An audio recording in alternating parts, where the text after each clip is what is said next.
चंद्रशेखर आजाद की 10 मिनट की कहानी।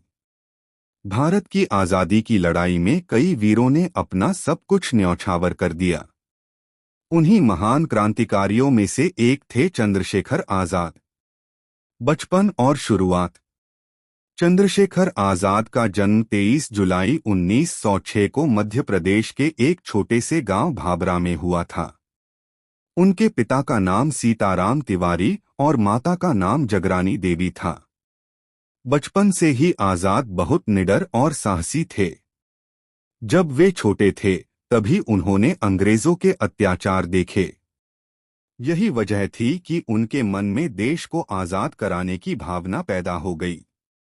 आजाद नाम कैसे पड़ा? सन 1921 में जब महात्मा गांधी ने असहयोग आंदोलन शुरू किया तब चंद्रशेखर भी उसमें शामिल हो गए। उस समय उनकी उम्र केवल 15 साल थी। उन्हें अंग्रेजों ने पकड़ लिया और अदालत में पेश किया गया। जब जज ने उनका नाम पूछा तो उन्होंने जवाब दिया, नाम आजाद, पिता का नाम स्वतंत्रता, पता जेल। यह सुनकर अंग्रेज चौंक गए।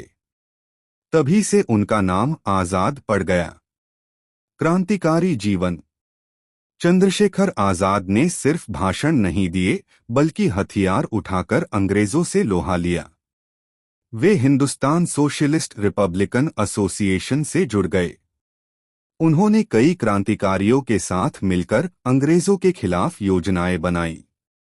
उनके साथी थे भगत सिंह, राजगुरु, सुखदेव।